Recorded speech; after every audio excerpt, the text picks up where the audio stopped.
Je commandais la zone 51. Oui, j'y ai travaillé.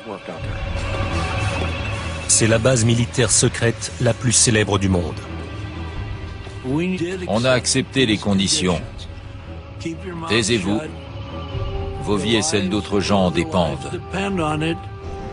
Pour la première fois, les hommes qui ont travaillé dans la zone 51 racontent leur histoire.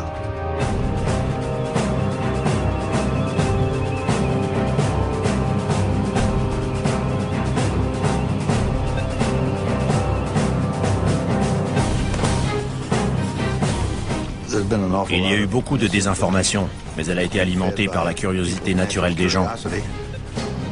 Quand on ne sait pas ce qui se passe, on a envie de le découvrir.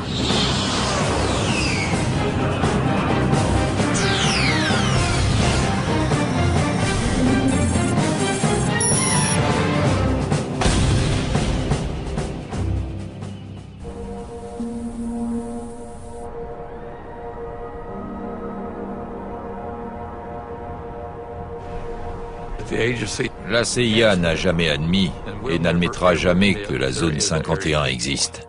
Point final. Créée par la CIA en 1955 pour mettre au point et tester les programmes militaires les plus secrets des États-Unis, la zone 51 tire son nom d'un quadrillage sur un plan. Bien qu'elle n'existe pas officiellement, elle apparaît sur les images satellites du désert du Nevada.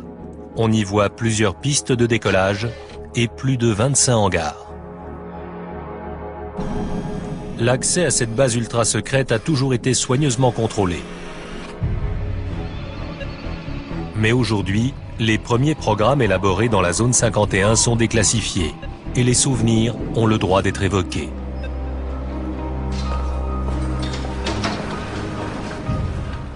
C'était une vraie guerre froide. À l'époque, des bombes nucléaires étaient pointées vers toutes les grandes villes.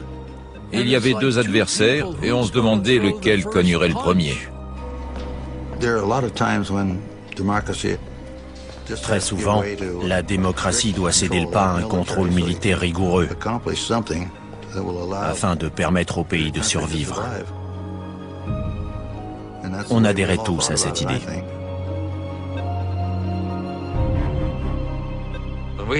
Dans les réunions, on avait le droit d'avoir ni papier ni crayon. Même les pilotes ne discutaient pas entre eux. Rien n'était écrit. On avait tout en tête. En intégrant le programme, on recevait un nom de code. Mon prénom c'est Ken. Mon nom de famille commence par C, Collins. Et mon nom de code a été Colmar, C-O-L-M-A-R. Moi, je ne suis pas du genre curieux. Ça tombait bien en ce qui concernait la partie secrète. Quand je n'ai pas besoin de savoir, je ne pose pas de questions.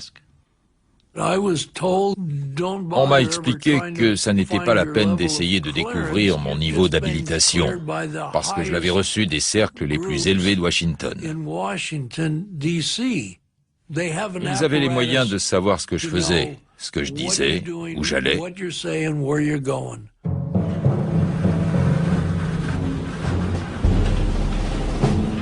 La base est construite autour d'un lac asséché, Groom Lake, un endroit qui offre des avantages évidents.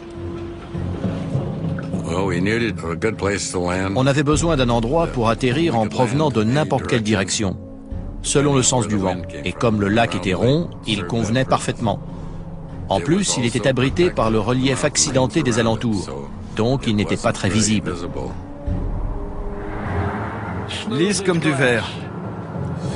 C'était incroyable. Je roulais dessus à toute vitesse avec la voiture de l'état-major sans qu'elle cahote. C'était magnifique. Groom Lake était rudimentaire. On vivait dans quelques caravanes.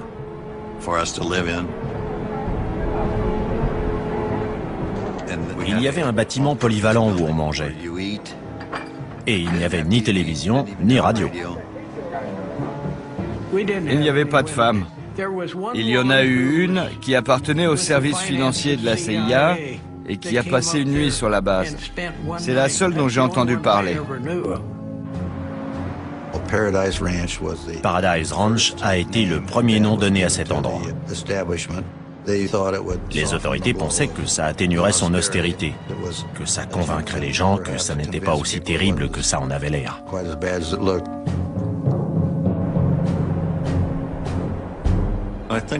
Son charme tenait au fait qu'on n'y allait que pour travailler. Ceux qui n'avaient rien à y faire n'y étaient pas envoyés. Et ils n'en avaient d'ailleurs sûrement pas envie, parce que ça n'était pas le coin idéal pour des vacances. C'était une affectation dure.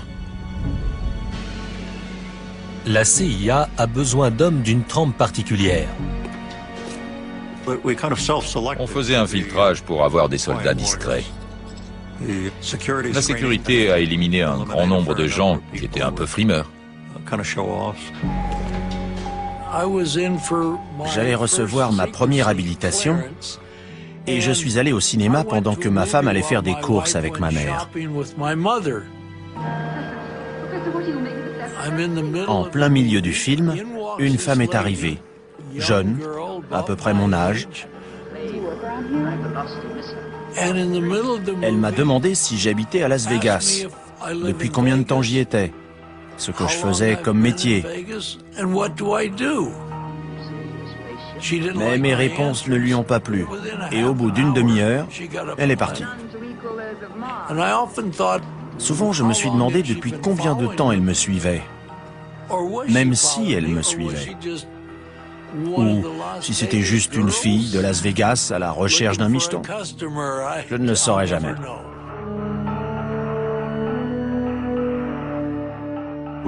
On ne nous a absolument pas dit de quoi il s'agissait. On nous a simplement dit que c'était extrêmement sensible et qu'il ne fallait en parler à personne. Les entretiens ont lieu dans des chambres d'hôtel. Un type qui avait réussi tous les tests s'est entendu dire « Il y a un programme noir dans l'Ouest et on aimerait que vous y travailliez, ça vous intéresse ?» Il a dit qu'il voulait en discuter avec sa femme et les gars ont répondu « Allez-y ». Quand le type est revenu à l'hôtel, ils avaient fait leurs valises et il ne les a jamais revus.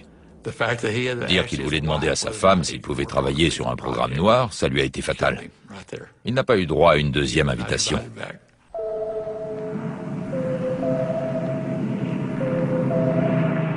La zone 51 est créée pour un programme classé top secret. Nom de code Aquaton.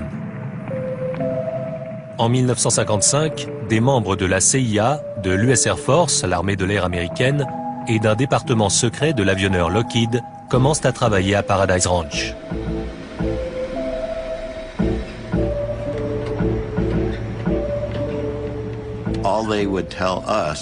On nous disait simplement qu'on se portait volontaire, sans savoir de quoi il retournait. Beaucoup de gars n'étaient pas partants, mais moi, si. On savait qu'on allait devoir utiliser des combinaisons stratosphériques, donc qu'on volerait en haute altitude.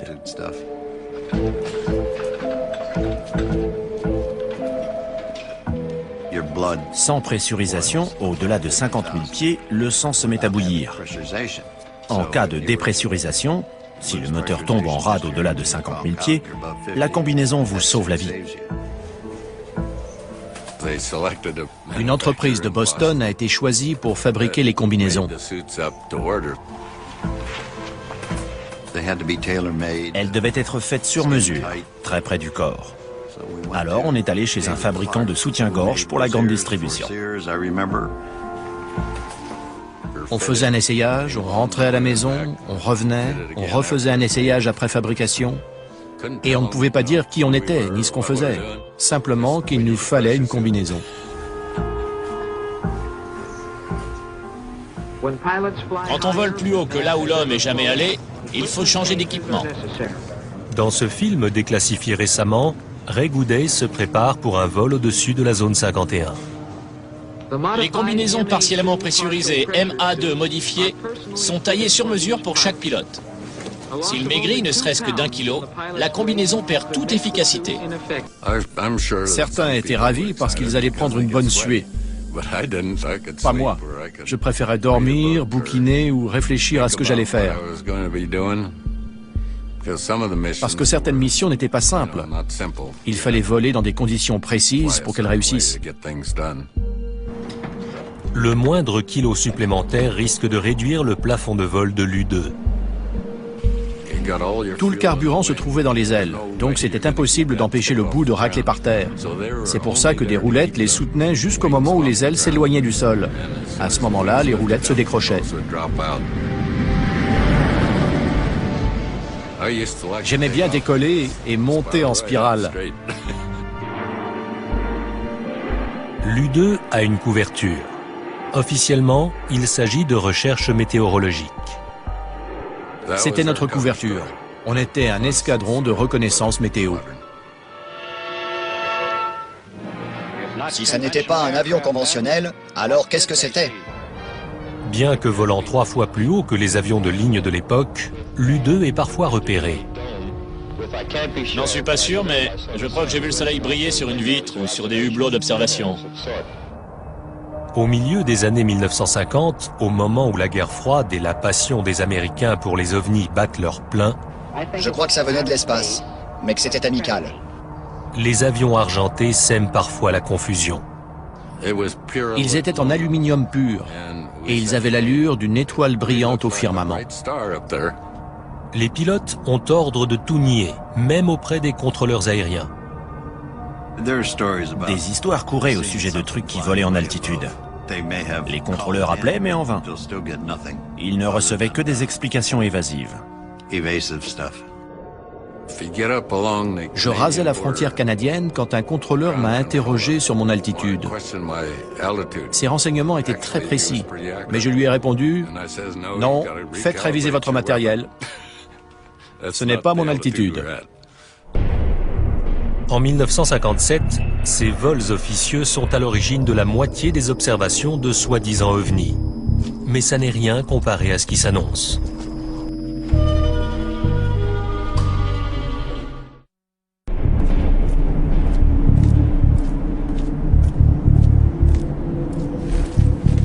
La zone 51 est tellement loin de tout que la plupart des gens qui y travaillent font l'aller-retour chaque semaine depuis Burbank ou Las Vegas. Normalement, ma famille dormait quand je me levais. Le lundi matin, je me levais tôt pour prendre l'avion qui décollait généralement vers 8 heures. On n'a même jamais su quel itinéraire on prenait pour y aller. C'était devenu une blague. Une semaine, on volait avec des bombes, l'autre avec des poulets. On ne savait jamais ce qu'il y avait dans la soute de l'avion qu'on prenait. Quand on descendait du Lockheed Constellation, on passait au contrôle qui vérifiait qu'on avait notre insigne, qu'on était bien celui qu'on disait être. C'était la routine, et la sécurité était très efficace. Jim Friedman faisait l'aller-retour quotidiennement. J'avais 3 enfants, mais quand on leur demandait à l'école « Qu'est-ce que fait ton papa ?», je leur disais de répondre que je réparais des téléviseurs. Ma femme était tellement occupée à élever les enfants, à les préparer pour aller à l'école, qu'elle ne s'intéressait pas trop à ce que je faisais. D'autant qu'elle savait que je tripotais beaucoup la télévision.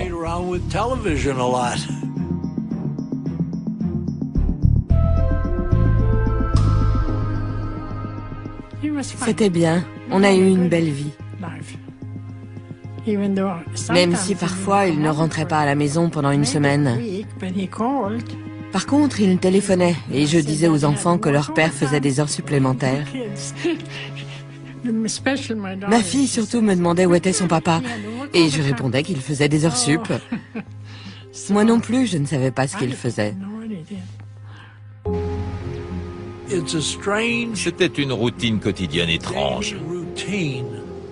Quand je rentrais le soir et que ma femme me demandait comment s'était passée la journée, je répondais sans me mouiller. Pas mal, j'ai réparé quelques télés. Évidemment, je ne pouvais pas lui dire « Oh chérie, on vient de réduire la surface équivalent radar de l'avion le plus secret du monde à la taille d'un derrière de moucheron. » Pas vaillant. Bon, qu'est-ce que tu as fait aujourd'hui? Rien.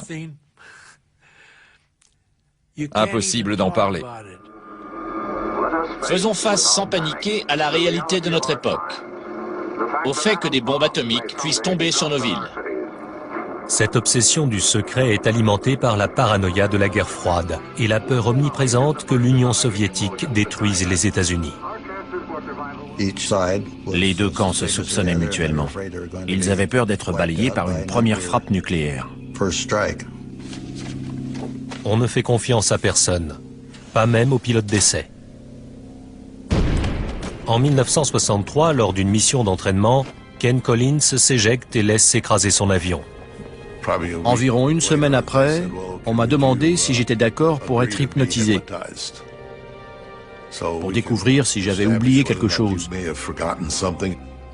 J'ai accepté, et c'est alors présenté ce que j'appellerais un psy de haut vol de Boston.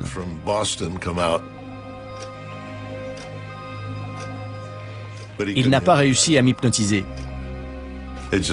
Il était assis face à moi, on discutait, je ne bougeais pas, mais ça n'a pas marché. Quelques jours plus tard, le médecin navigant de Lockheed est venu me demander si j'acceptais qu'on m'injecte du pentotal. J'ai répondu que j'en serais ravi. J'ai dit à ma femme que j'allais travailler chez Lockheed. Elle m'a dit « Mais on est dimanche, tu ne travailles jamais le dimanche ». « Oui, mais là, c'est particulier ». Elle m'a dit « Très bien ». Vers 18 h, des gars m'ont ramené chez moi et le pentotal me faisait encore de l'effet. Ils m'ont fait asseoir sur un fauteuil dans le salon. Ils ont dit au revoir et ils sont partis. C'est tout ce qu'ils ont dit. Ils n'ont pas adressé un mot à ma femme. Ils lui ont juste donné les clés de la voiture.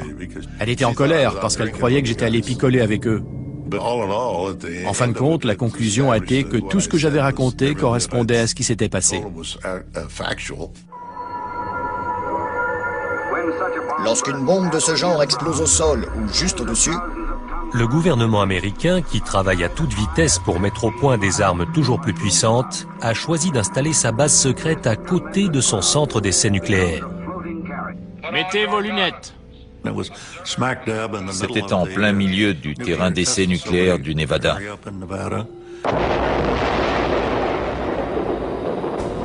Personne n'avait envie d'y aller.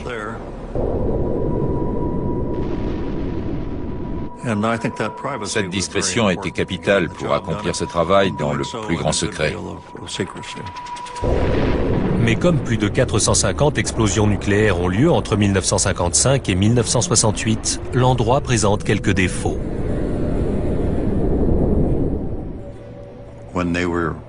Quand il y avait des explosions nucléaires, on était tous informés au préalable pour évacuer. Une fois, ça a duré presque 2 semaines à cause de problèmes météo, de vent principalement.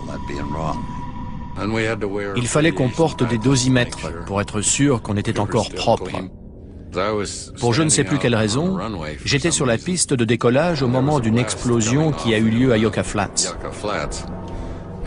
J'ai vu des vagues dans le sol s'approcher de moi. Ça montait, ça descendait, ça montait, ça descendait. C'était une explosion souterraine.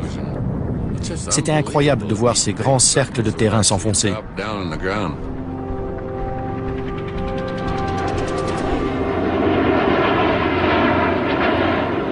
En pleine guerre froide, les États-Unis craignent que le programme à l'origine de la création de la zone 51, celui de l'U-2, ne soit à portée des missiles soviétiques.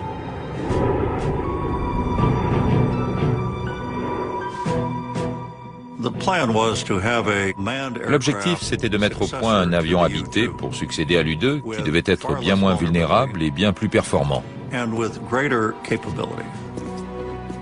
Très peu de gens à la CIA étaient au courant.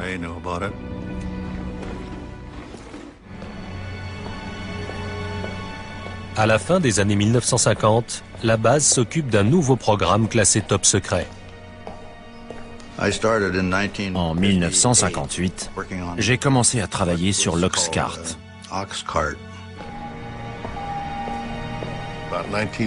En 1960, on m'a informé que j'avais été sélectionné pour une espèce de programme aérospatial. Il s'agissait d'un avion qu'on a proposé à la CIA, qui devait voler à très haute altitude, environ 100 000 pieds. L'objectif initial, c'était de lui permettre d'aller aussi vite et aussi haut que possible, et de le rendre le moins visible possible au radar.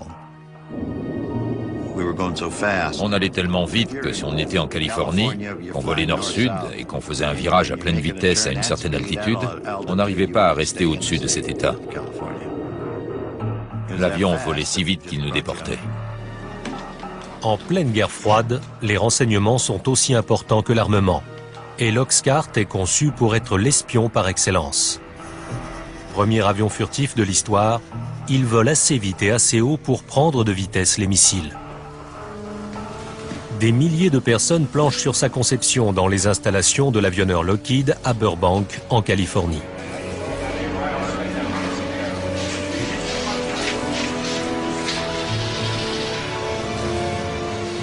Malgré l'ampleur de la tâche, le programme reste secret. Pour l'Oxcart, il fallait une habilitation particulière. Et c'était la plus élevée qu'on pouvait obtenir.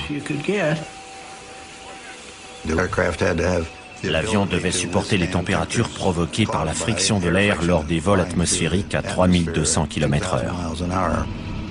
L'Oxcart était à 93% en titane, un matériau jamais utilisé pour un avion. Et pour s'en procurer beaucoup, il fallait traiter avec l'Union soviétique.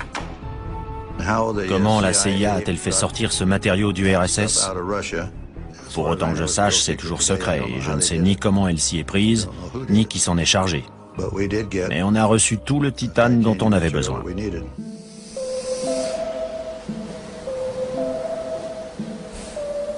Une fois prêt, le prototype doit être acheminé de la chaîne d'assemblage californienne à la zone 51.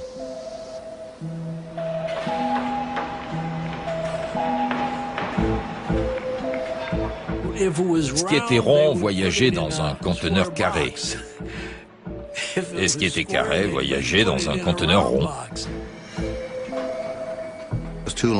Il était trop long, ses ailes étaient trop larges, donc des tronçons ont été détachés et transportés de Burbank à Groom Lake. Comme on n'avait pas envie d'envoyer un convoi exceptionnel très large sur une route fréquentée, on faisait ça en toute discrétion, quand il n'y avait personne.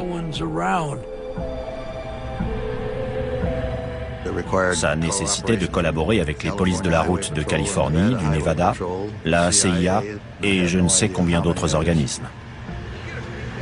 Et la voie devait être dégagée. Il a fallu couper des arbres et niveler la terre des accotements pour que les conteneurs puissent passer.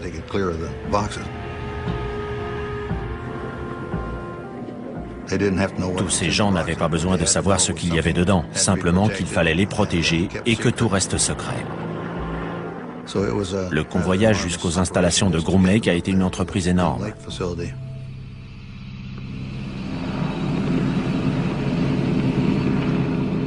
Ken Collins est un des premiers pilotes à découvrir l'Oxcart à la zone 51.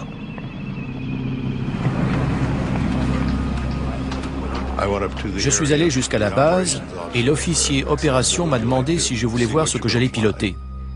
J'ai dit bien sûr. On est allé jusqu'à un hangar. Il y avait très peu de lumière. Dans l'ombre, on voyait cet avion effilé, magnifique, étonnant, qui faisait penser à un vaisseau spatial. Dans la zone 51, près de 2000 ouvriers s'efforcent de mener à terme le programme noir. Il y a beaucoup de choses que les gens n'ont vraiment pas besoin de savoir. C'est pour ça que la zone 51 est devenue si mythique. Personne ne sait ce qui s'y passait.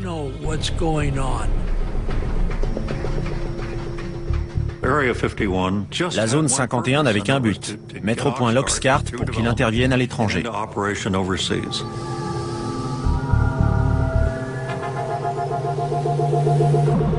L'essentiel des renseignements concernant ce programme sont restés classifiés pendant des décennies. Et on connaît mieux son célèbre successeur, l'emblématique SR-71 Blackbird. Mais aujourd'hui, on commence à en savoir un peu plus sur l'Oxcart.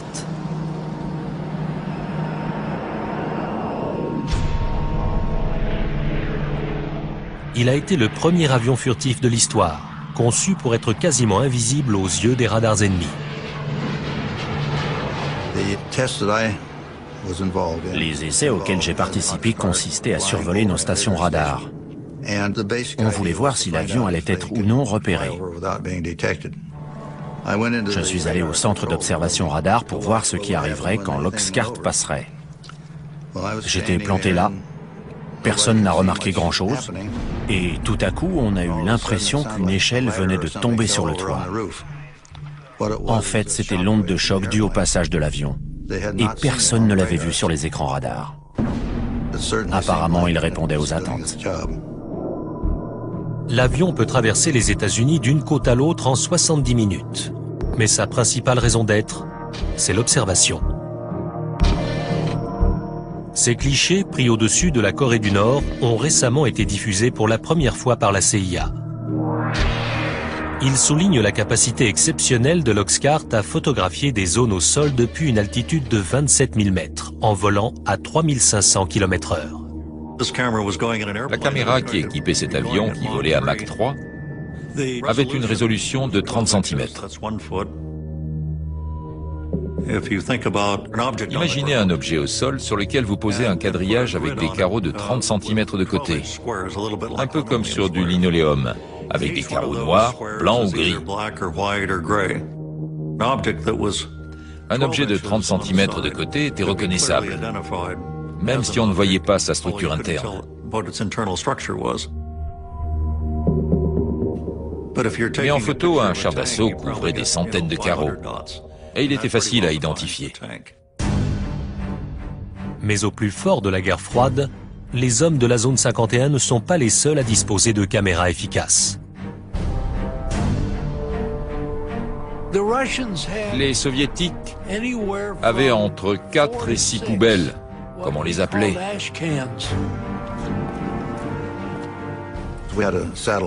On avait un système de surveillance qui nous alertait des heures de passage de ces satellites. Au moment où ils approchaient de la zone 51, on arrêtait tout. Il y avait des cabanons d'urgence. Si un avion était à l'extérieur au moment où un satellite franchissait la ligne d'horizon, on filait se réfugier à l'intérieur. Mais il faut parfois laisser en place une maquette pour tester ses capacités furtives. Et les soviétiques espionnant depuis les airs, ça ne va pas sans poser de problème. Quand un avion était sur son pylône, il était très difficile à maquiller à l'attention des satellites. Mais la sécurité a pensé qu'on ne devait pas les laisser l'observer.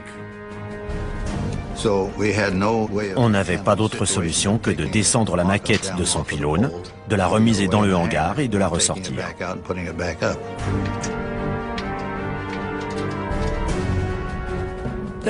Ça rendait la tâche très difficile. On commençait à travailler sur l'avion, puis il fallait le rentrer rapidement dans le hangar. Après, il fallait le ressortir, le rentrer, le ressortir. C'était toute une histoire. Malgré ces efforts, des agents de renseignement découvrent que les soviétiques ont un dessin de la silhouette de l'avion et qu'ils peuvent le détecter. Lors de la plupart des essais effectués en journée, les radiations en provenance du soleil chauffaient tout, sauf les parties à l'ombre. Et quand on laissait la maquette en position pendant une demi-heure, elle projetait une ombre qui pouvait être repérée avec un appareil infrarouge. Bientôt, les hommes de la zone 51 fabriquent donc des leurres à l'attention des soviétiques. Quand des satellites équipés d'instruments infrarouges arrivaient, on dessinait la forme d'un avion bizarre devant un des hangars. La plupart des silhouettes étaient en carton. Au moment où le satellite arrivait, on mettait des radiateurs à l'arrière pour qu'il y ait une signature infrarouge et faire croire que l'avion venait de se poser. On voulait que l'ennemi croie qu'on avait quelque chose que lui n'avait pas. Et on voulait l'obliger à consacrer beaucoup de temps et d'argent à essayer de découvrir ce que c'était. Des objets fantomatiques apparaissent sur les écrans. D'autres leurres protégeant l'Oxcart alimentent des rumeurs qui vont bon train. Des chasseurs ont passé des heures à suivre ces objets repérés au radar. On a effectué 2850 missions au départ de Groom Lake, dont personne n'a jamais rien su. L'avion n'existait pas. Mais naturellement, en fonction des rayons du soleil, il pouvait être repéré, et les gens disaient alors avoir vu un ovni. Le chef du renseignement de l'US Air Force a confirmé que ces objets ne sont pas des armes secrètes américaines et répète que l'Air Force doit enquêter. À l'époque, l'Air Force travaillait sur le programme Blue Book, consacré aux observations d'OVNI. Quand elle a ouvert son enquête, elle s'est heurtée à un mur du secret. Elle a appris qu'il s'agissait d'une mission secrète, qu'il fallait inventer une histoire bidon et tout oublier. Nous avons reçu et analysé entre 1000 et 2000 comptes rendus. Les pauvres gars du programme Blue Book allaient devoir inventer quelque chose pour expliquer ces observations. Je respecte l'Air Force, mais certains de ces objets sont d'origine interplanétaire. Les contrôleurs aériens de l'aviation civile américaine ont eu interdiction de signaler ces objets qui volaient si vite, pour ne pas effrayer le public. Les pilotes de ligne étaient des empêcheurs de tourner en rond. Ils voyaient le Blackbird prendre de l'altitude. Ils montaient à 80 000 pieds, alors que les avions civils étaient à 45 000. Et les pilotes appelaient à la radio et se mettaient à hurler.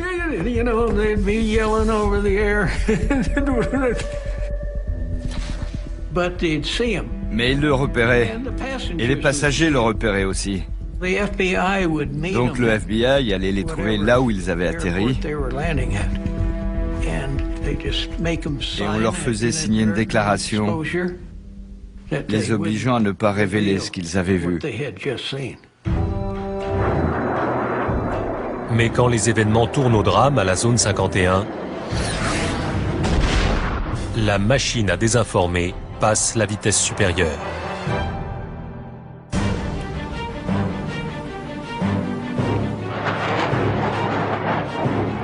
Ce n'est que des dizaines d'années plus tard qu'une mésaventure est finalement révélée. On faisait un essai moteur à basse altitude et à vitesse subsonique, parce qu'on avait du mal à accélérer jusqu'à Mach 3.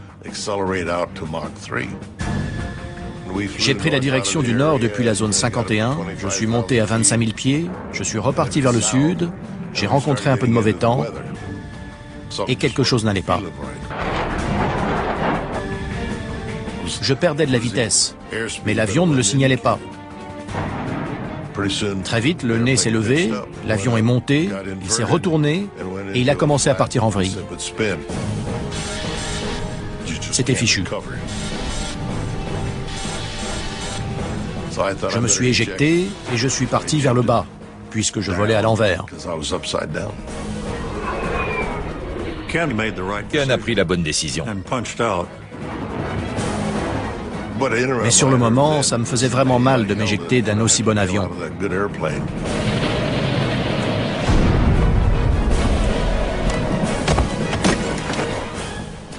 Il a fini près de Wendover dans l'Utah.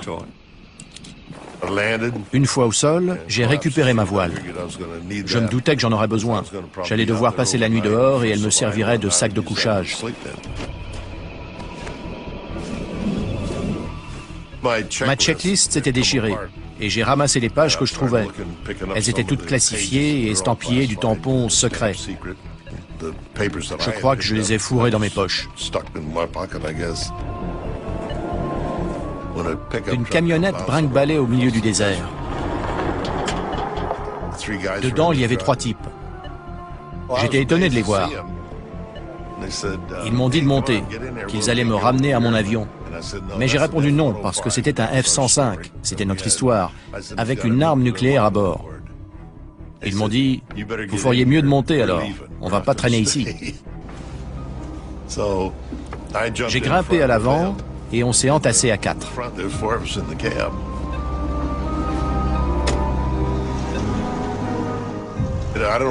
Je ne sais pas où ils seraient allés en cas d'explosion.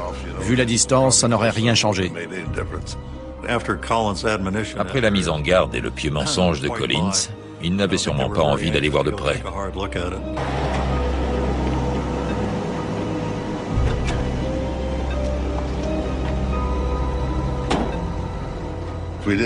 On avait un numéro de téléphone d'urgence. J'ai appelé, je me suis identifié. C'était tout ce que mon interlocuteur avait besoin de savoir. Et j'ai dit où j'étais.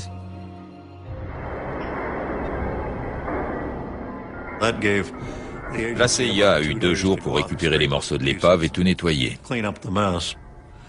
Sinon, ça aurait viré à la kermesse.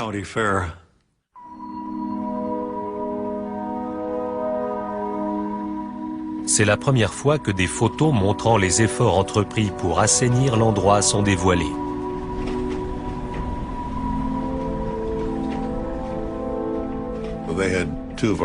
Deux types de la sécurité sont allés sur place. Ils ont sillonné tout le coin à cheval pour vérifier que rien de classifié n'avait été oublié. Entre la version officielle et l'isolement du lieu de l'accident, le nettoyage permet de garder secret l'emplacement du crash. Ça a été décrit comme un accident de F-105. Des avions s'écrasent tout le temps à proximité des bases aériennes. Et l'histoire a été oubliée. Une cinquantaine d'années plus tard, l'historien Peter Merlin a découvert le lieu de l'accident que le gouvernement a essayé de faire oublier. On arrive au champ de débris.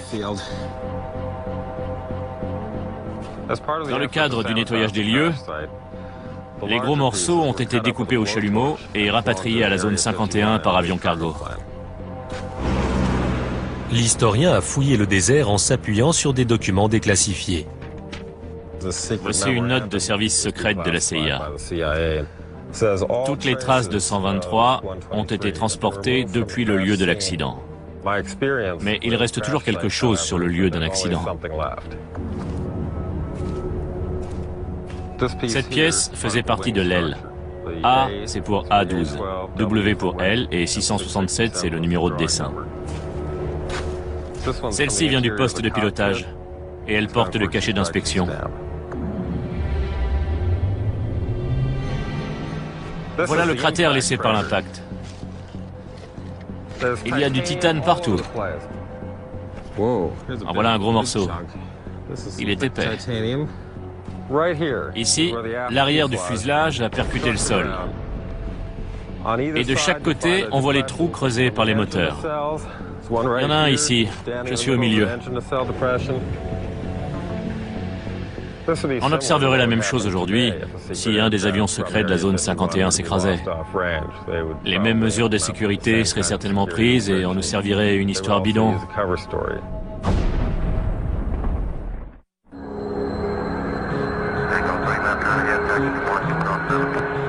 Aéroport McCarran, Las Vegas, de nos jours. Un hangar privé pour avions banalisés.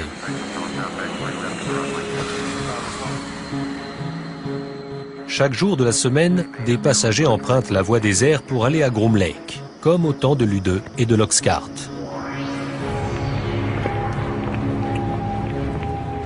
Depuis cette époque, la zone 51 est devenue le siège permanent des programmes noirs. Si on reprend toutes les archives, on constate qu'il n'y a jamais eu de vol à Groom Lake. Il ne faut pas se fier aux apparences.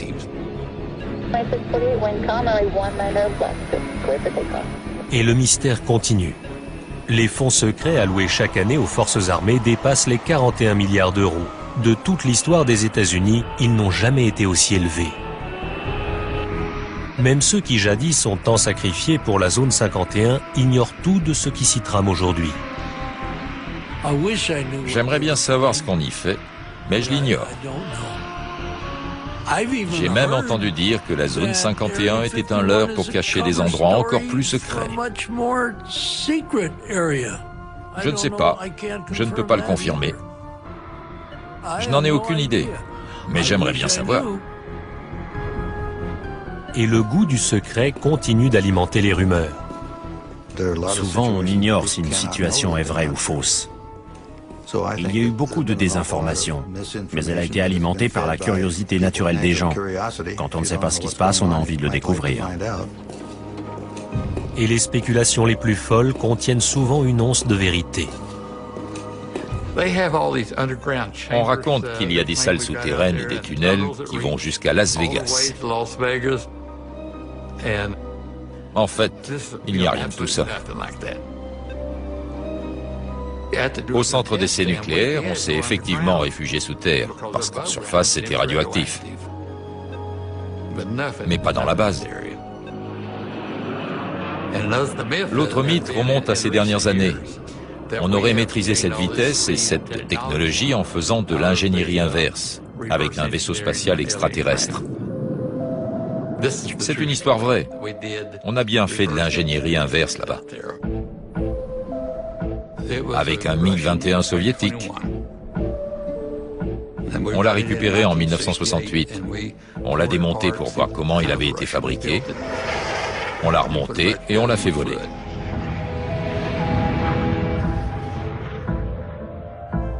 Même la théorie du complot qui prétend que l'alunissage a été tourné dans la zone 51 repose sur quelques faits avérés.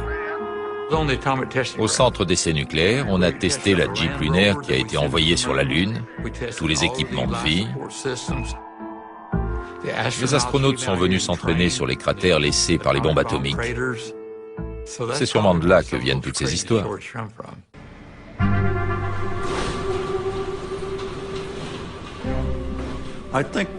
Les gens qui se sont investis dans les programmes Oxcart ou U2 ont accepté le fait qu'ils ne seraient peut-être jamais rendus publics. Pour eux, c'était une espèce de secret de famille, et ils étaient prêts à l'emporter dans leur tombe. Ça a été un grand honneur pour moi d'accomplir ce travail, parce que ça veut dire qu'on m'a vraiment fait confiance, alors que je n'étais qu'un gamin de la campagne. On a fait confiance à des gens comme moi qui ont travaillé là-bas.